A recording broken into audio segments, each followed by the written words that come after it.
जो सचमुच तैयार हैं उनके लिए ज्यादातर बग आउट बैग सुविधाजनक लूप से ज्यादा कुछ नहीं होते, बस खोजे जाने का इंतजार करते हुए। जरा कल्पना कीजिए, एक सामरिक पैक जो मौले वेबिंग से लदा हुआ है, अपनी चरम सीमा तक ठूंसा हुआ। उसके भीतर आपको आमतौर पर बहुउद्देशीय उपकरणों का एक अस्त व्यस्त ढेर मिलेगा, जो 100 ऐसी खूबियों का दावा करते हैं जिनका आप कभी उपयोग नहीं करेंगे। आधा दर्जन प्रकार के पैराकॉर्ड रिस्ट बैंड, आपातकालीन ताश के पत्तों का एक सेट और अनगिनत अन्य छोटी मोटी चीजें जिन्हें तैयारी के भ्रम के साथ बेचा जाता है। यही वो भ्रम है जिसे चालाक विपणन फैलाता है। लेकिन जब असली विपत्ति आती है तो यही सोच जानलेवा साबित होती है। अनावश्यक चीजों का बोझ जानलेवा हो सकता है। अधिकता से मिलने वाला वो भ्रामक आश्वासन भी उतना ही जानलेवा है। ये अत्यंत आवश्यक है कि हम ऐसे सभी बोझों को त्याग दें, मनगढ़ंत धारणाओं को छोड़ दें और व्यवहारिकता को सर्वोपरि रखें। ये सीधे तौर पर हमें उस ओर ले जाता है जिसे हमने मुख्य 7 सिद्धांत नाम दिया है। ये उपकरण के 7 मौलिक वर्गीकरण हैं जो सचमुच आपके जीवित रहने को सुनिश्चित करते हैं जब बाकी सब कुछ ढह जाता है। ये दिखावा करने के बारे में नहीं है, ये तब प्रभावी उपाय रखने के बारे में है जब सारे रास्ते बंद हो जाते हैं। हम सबसे प्रमुख और अत्यंत आवश्यक चीज से शुरुआत करेंगे, अर्थात जल शुद्धिकरण। आइए क्षण भर के लिए उन कमजोर, आमतौर पर इस्तेमाल होने वाले स्ट्रॉ फिल्टर को भूल जाएं। छोटे तो जरूर हैं, परंतु वे गंभीर खामियों से ग्रस्त हैं। इसके बजाय एक मजबूत, हाथ से चलने वाले पंप फिल्टर की कल्पना कीजिए। एक ऐसी प्रणाली जिसे आप खोल सकते हैं, मौके पर ही साफ कर सकते हैं और जिस पर आप बड़ी मात्रा में पानी को शुद्ध करने के लिए भरोसा कर सकते हैं, केवल एक व्यक्ति के लिए कुछ घूंट नहीं। इसके बाद उस फिल्टर को उसके अपरिहार्य साथी के साथ जोड़ें, एक एकल दीवार वाला स्टेनलेस स्टील का बर्तन। वह एकल दीवार अत्यंत महत्वपूर्ण है, ये इसे सीधे आग पर रखने की अनुमति देता है। ये संयोजन 2 चरणीय शुद्धिकरण प्रक्रिया को साकार करता है। आपका पंप फिल्टर प्राथमिक चरण का काम करता है, जो कणों और प्रोटोजोआ को खत्म करता है। फिर भी उबालना ही अंतिम कीटाणुनाशक है, जो उन विषाणुओं और जीवाणुओं का सफाया करता है जिन्हें कुछ फिल्टर भी नजरअंदाज कर सकते हैं। पानी उबालने की क्षमता महज एक अतिरिक्त सुविधा नहीं है, ये वास्तविक जल सुरक्षा के लिए एक परम अपरिहार्य आवश्यकता है। आपका जीवन एक डिस्पोजेबल प्लास्टिक के टुकड़े पर टिका नहीं रह सकता। इसे एक विश्वसनीय, लगातार दोहराई जा सकने वाली प्रक्रिया की आवश्यकता है। तो फिर ये हमारी सबसे पहली चिंता क्यों है?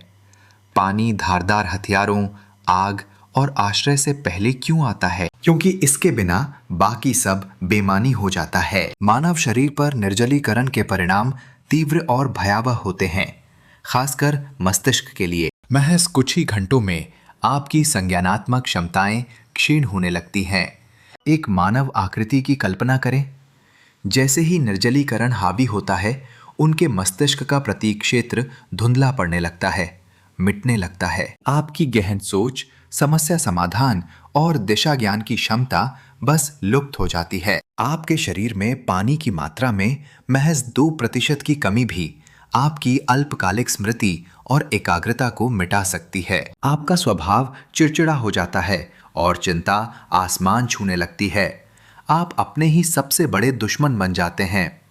जब एक भी गलत कदम आपकी मौत का कारण बन सकता है, तो भ्रमित बुद्धि का विलासिता बस बर्दाश्त नहीं किया जा सकता। निर्जलीकरण से दम तोड़ने वाला कोई व्यक्ति, भले ही उसके हाथ में हथियार क्यों ना हो, महज एक हताहत है जिसके पास इत्तेफाक से एक शस्त्र है। आपका मस्तिष्क अस्तित्व का सबसे महत्वपूर्ण साधन पानी पर चलता है।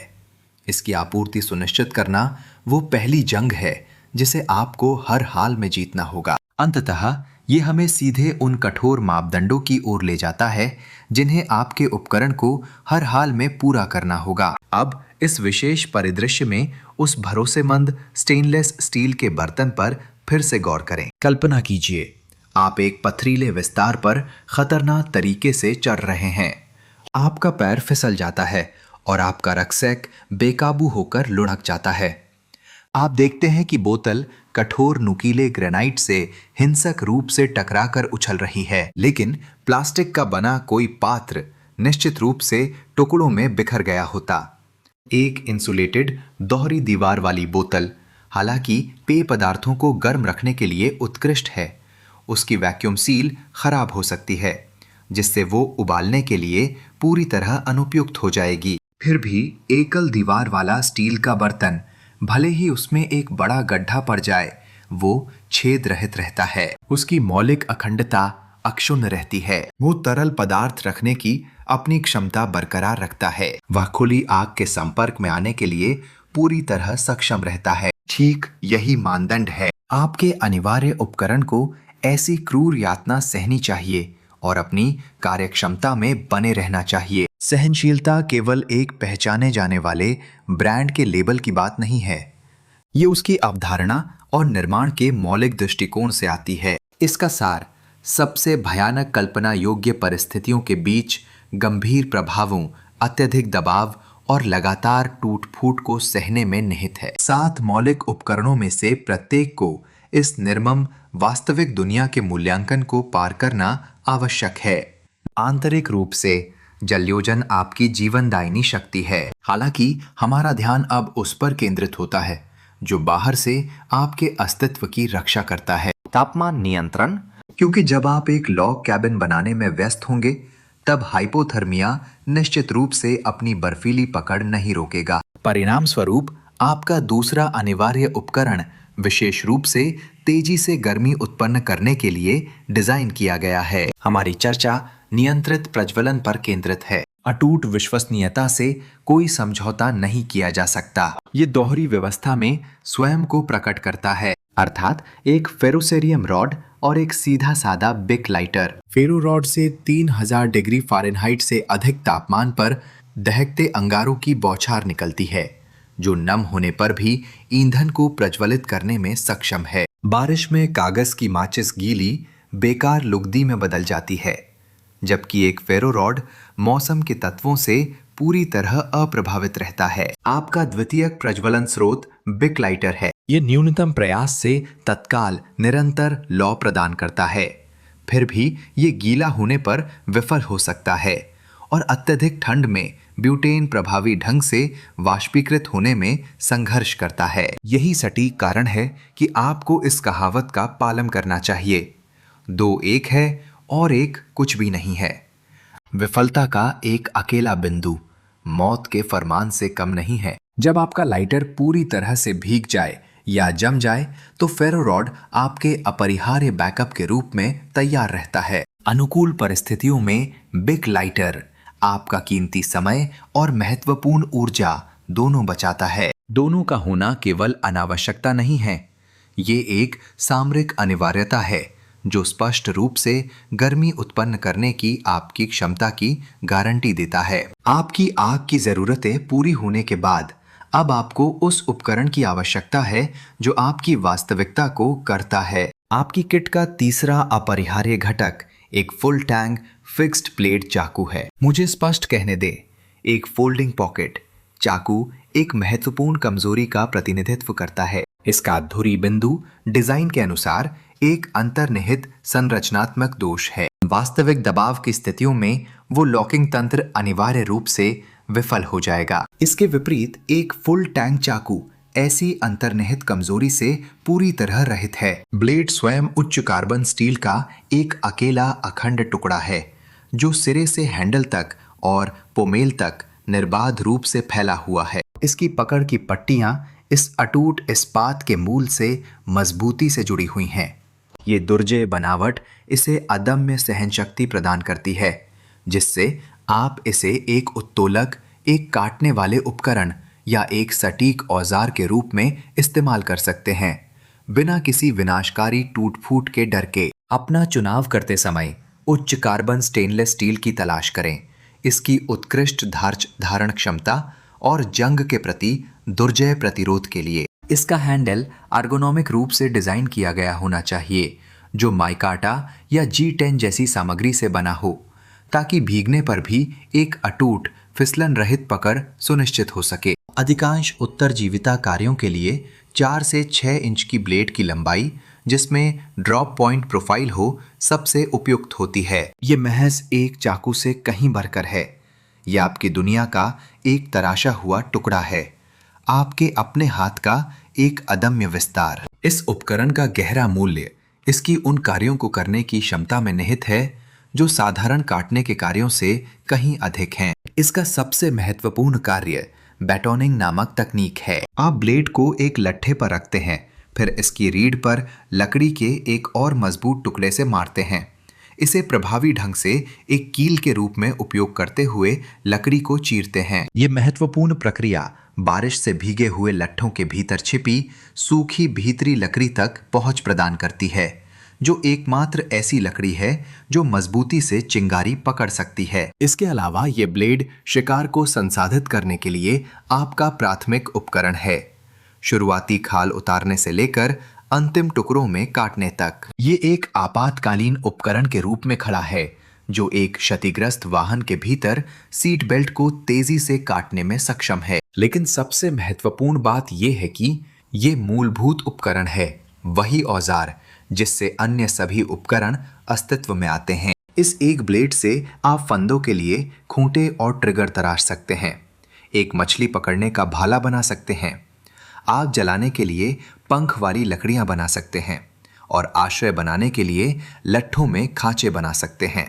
जंगल में आप जो भी समाधान बनाते हैं वो संभवतः इस ब्लेड से किए गए एक कट से ही शुरू होगा। ये वो आधारशिला है जिस पर आपके अन्य सभी उत्तरजीविता प्रयास निर्मित हैं। कच्चे माल को जीवन रक्षक उपकरणों में बदलता है, लेकिन आपको इस उपकरण की कठोर सीमाओं को समझना होगा। अपनी सारी शक्ति और बहुमुखी प्रतिभा के बावजूद एक चाकू सब कुछ नहीं कर सकता। ये आपको गर्मी पैदा करने में मदद कर सकता है, लेकिन ये गर्मी नहीं हो सकता। ये एक सक्रिय उपकरण है, लेकिन जीवित रहने के लिए निष्क्रिय सुरक्षा की भी आवश्यकता होती है। जब तुम लकड़ी चीरने या मांस काटने के लिए धारदार हथियार का इस्तेमाल कर रहे होगे, तब भी हवा तुम्हारे शरीर से गर्मी खींच रही होगी। जमा देने वाली बारिश तब भी तुम्हारे कपड़ों को भिगो रही होगी। ठंडी जमीन तब भी तुम्हारी नींद में तुम्हारे शरीर की अंदरूनी गर्मी को सोख रही होगी।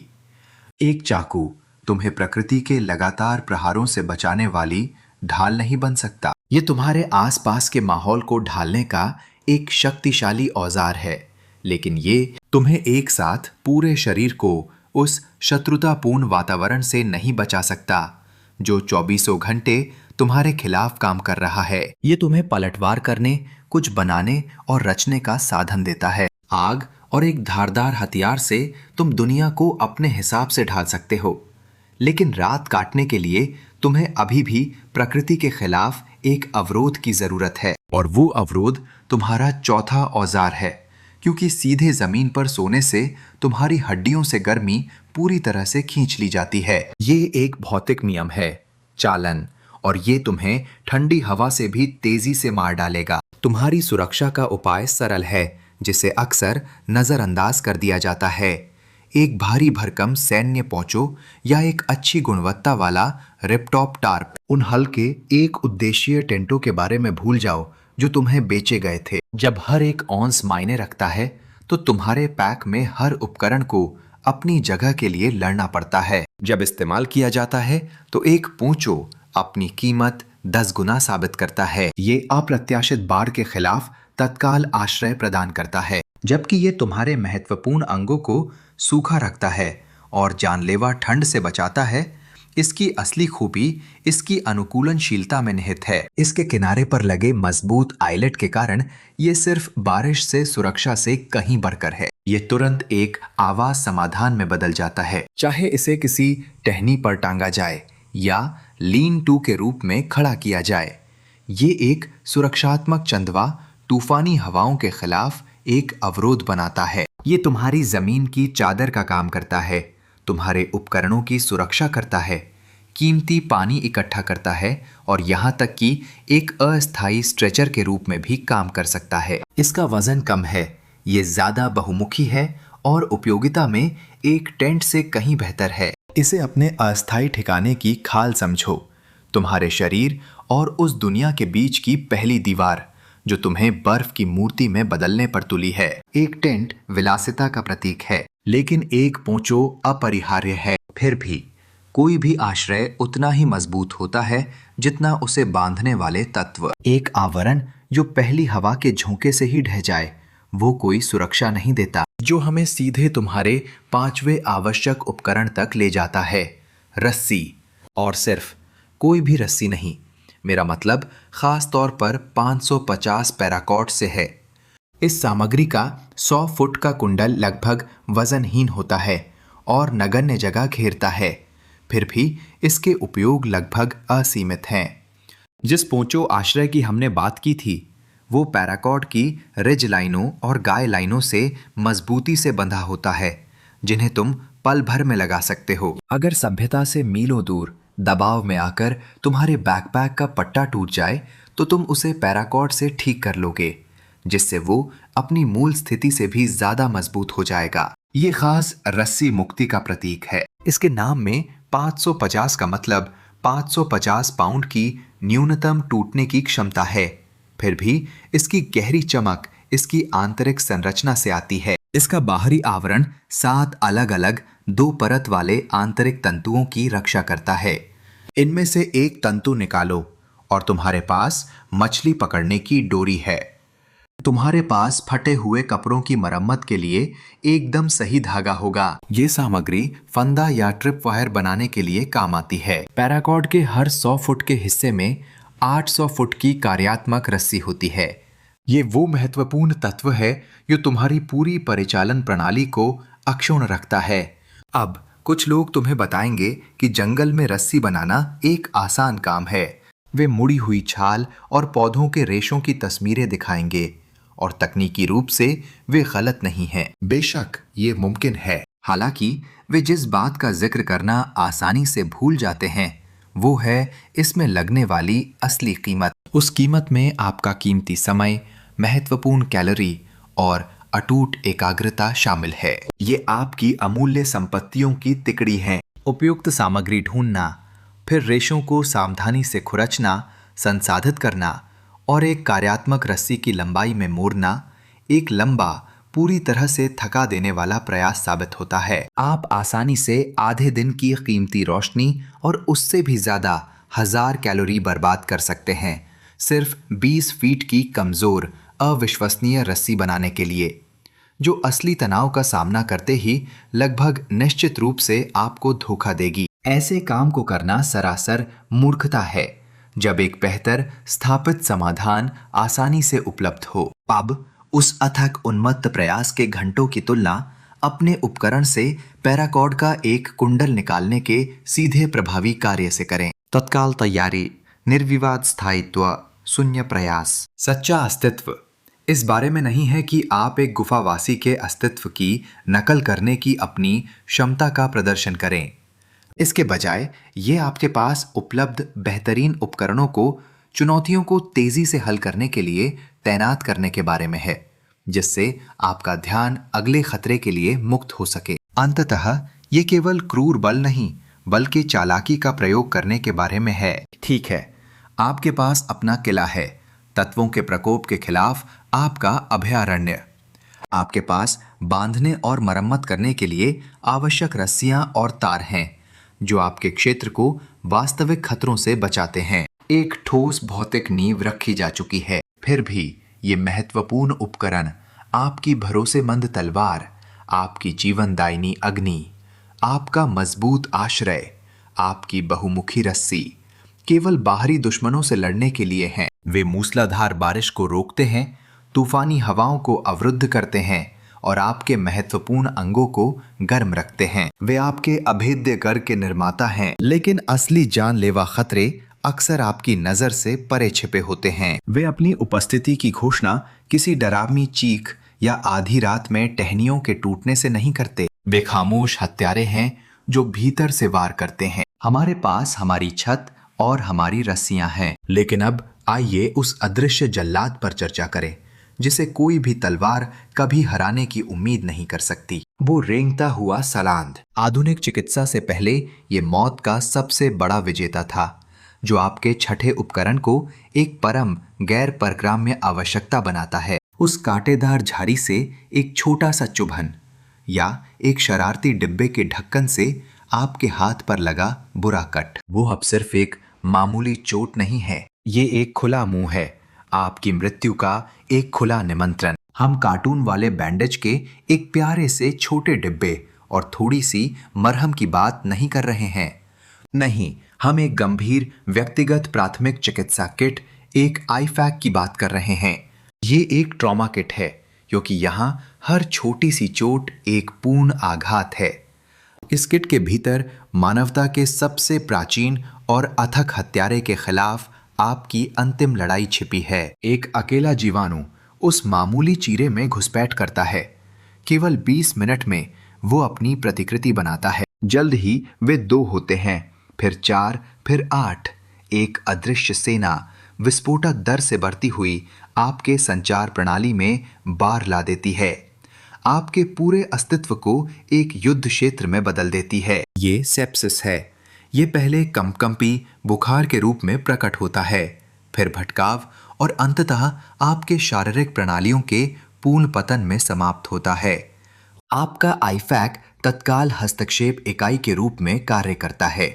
इसमें एक टूर्निकेट होता है जिसे रक्त प्रवाह को पूरी तरह से रोकने के लिए डिजाइन किया गया है, जिससे आपको 3 मिनट से भी कम समय में रक्तस्राव से मरने से रोका जा सके। इसके भीतर आपको गंभीर चोटों को रोकने के लिए संकुचित जाली और विशेष दबाव पट्टियां मिलेंगी। सबसे महत्वपूर्ण बात, इसमें व्यापक स्पेक्ट्रम एंटीबायोटिक्स भरे होते हैं। ये सिर्फ एक मामूली जुकाम के लिए नहीं है, ये वो रासायनिक हथियार हैं जिन्हें आप उस अदृश्य घुसपैठ को मिटाने के लिए छोड़ते हैं, इससे पहले कि वो आपको पूरी तरह से निगल जाए। इस नई वास्तविकता में एक जंग लगी कील राइफल की गोली जितना ही गंभीर खतरा पैदा करती है। आपका आईफैक ऐसे खतरों के खिलाफ आपकी ढाल के रूप में खड़ा है। अपने भीतर के शत्रु के विरुद्ध अपने शरीर को सुदृढ़ करने के बाद तुम्हारी अगली चुनौती बाहरी दुनिया को पार करना है। ये हमें तुम्हारे 7वें और अंतिम ठोस उपकरण की ओर ले जाता है। अपने मोबाइल उपकरण को देखो। वो काला आयत एक बीते युग का चमत्कार है। परिक्रमा करते उपग्रहों से सीधा संपर्क जो लगातार तुम्हारी सटीक स्थिति बताता है। अब एक बार फिर उस पर नजर डालो जब उसकी स्क्रीन झिलमिलाती है।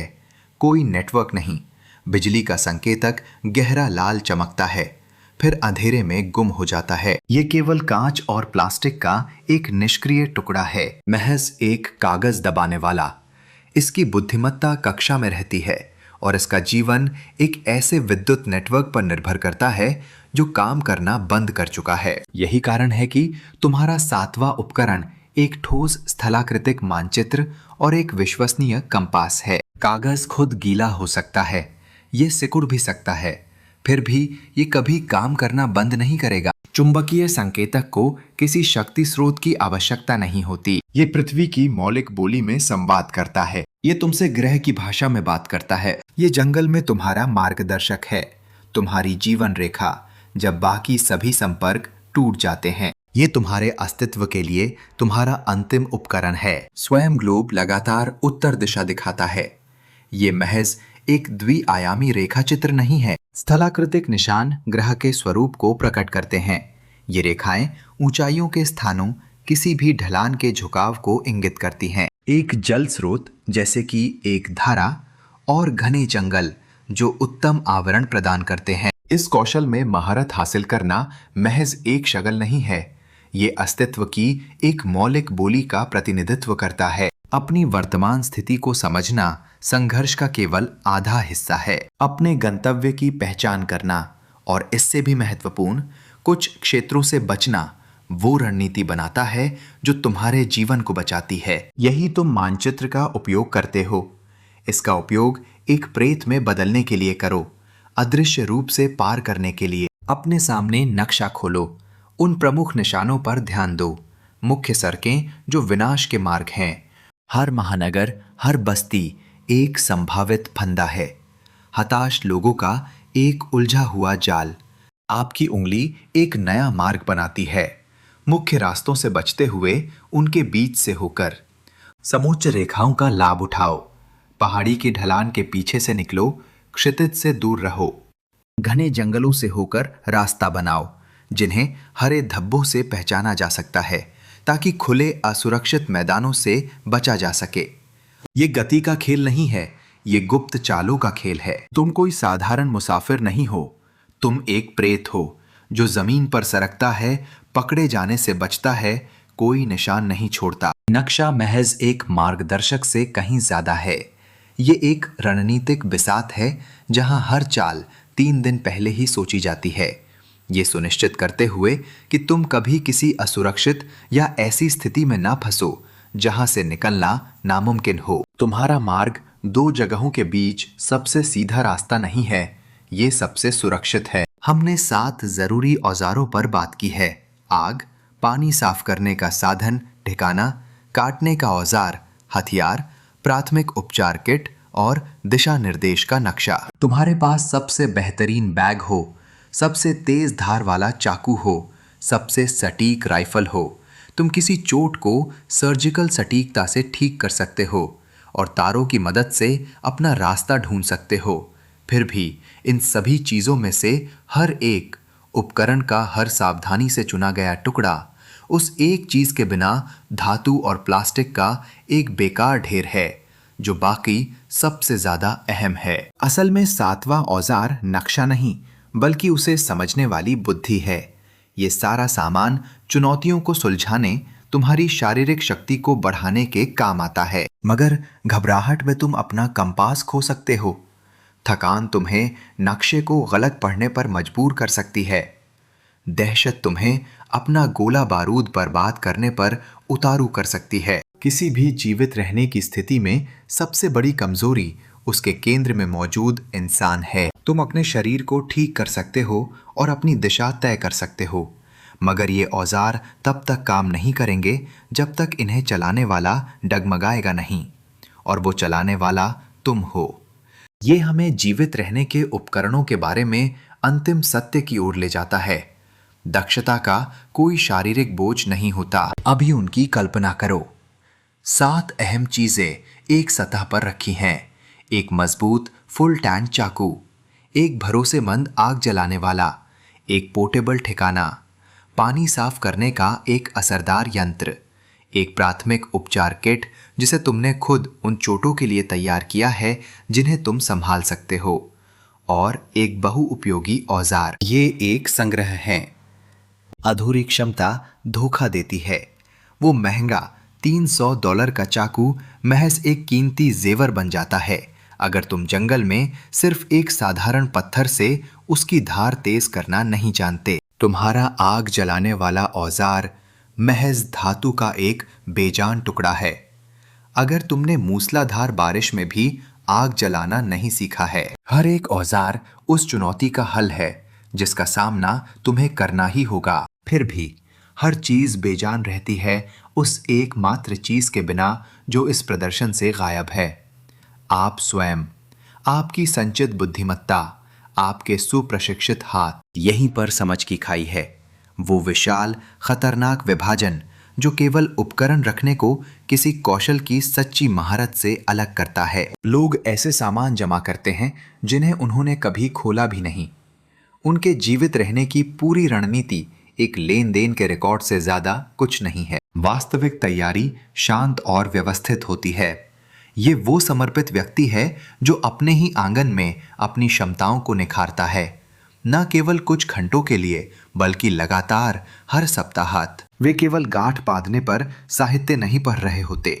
उनकी उंगलियां सक्रिय रूप से बोलाइन और टॉट लाइन हिच बना रही होती हैं, जब तक कि हरकतें इतनी गहरी ना हो जाएं कि वे उन्हें बिना देखे भी कर सकें। वे केवल आग जलाने के निर्देशात्मक वीडियो नहीं देख रहे होते। वे कीचड़ में घुटनों के बल बैठे होते हैं, एक फेरो रॉड को रगड़ते हुए, एक नाजुक चिंगारी को एक महत्वपूर्ण जीवन रक्षक आग में बदल रहे होते हैं। ठीक इसी तरह उस खाई को पार किया जाता है, खुदरा खरीदारी से नहीं बल्कि इरादतन हाथों से किए गए निष्पादन की प्रक्रिया से। हर चुभन, हर गलती, हर छोटी जीत व्यावहारिक ज्ञान के खजाने में योगदान करती है। एक ऐसा भंडार जिसे आप तब उपयोग करेंगे जब आपका अस्तित्व ही दांव पर लगा होगा। इस स्थिति पर विचार करें। आपातकालीन अलार्म शांत हो चुके हैं। रात का अंधेरा घना है जिसमें अजीब बेचैन करने वाली आवाजें गूंज रही हैं। एक अकेला व्यक्ति हताशा में फैक्ट्री सीलबंद डिब्बों को फाड़ रहा है। वो खरीदने के लिए उपलब्ध बेहतरीन उपकरणों से घिरा हुआ है, फिर भी उसके हाथ अनियंत्रित रूप से कांप रहे हैं।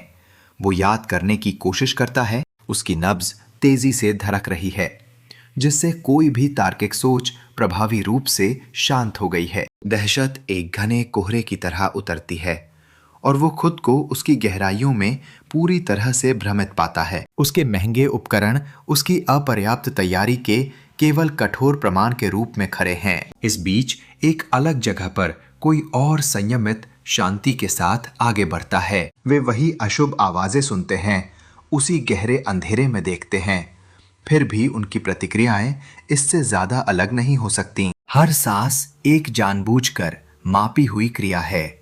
उनकी हरकतें सटीक हैं, अनावश्यकता से रहित। वे अपनी जल शुद्धिकरण प्रणाली निकालते हैं और महत्वपूर्ण कार्य शुरू करते हैं। एक विवेकपूर्ण मामूली आग सावधानी से जलाई जाती है, जिसमें 100 से अधिक परीक्षणों से सिद्ध तरीकों का उपयोग किया जाता है। घबराहट का कोई निशान नहीं, केवल व्यवस्थित निष्पादन, एक पूर्व निर्धारित रणनीति का अटूट कार्यान्वयन। असली अंतर औजारों में नहीं बल्कि आपके मानसिक परिदृश्य में निहित है। एक अटूट मानसिक दृढ़ता जिसे अथक निरंतर अभ्यास से सावधानी पूर्वक गढ़ा गया है। मूल बात यह है, वे 7 औजार अपरिहार्य हैं। वे आपके अस्तित्व को बनाए रखने के लिए आवश्यक उपकरण हैं। फिर भी आप ही असली शिल्पकार हैं। किसी भी उपकरण का वास्तविक मूल्य केवल उसे चलाने वाले हाथ से ही तय होता है। अपनी क्षमताओं को निखारना ही वो एकमात्र निवेश है जो तब प्रतिफल सुनिश्चित करता है जब अन्य सभी आधार ढह जाते हैं। ये एकमात्र ऐसी संपत्ति है जिसे चुराया या नष्ट नहीं किया जा सकता। ये आपके भीतर ही निहित है। ज्ञान प्राप्त करने और उसे लागू करने में लगाया गया हर घंटा ही वास्तविक आधारशिला है। आप ही अंतिम उपकरण में बदलने के लिए नियत हैं।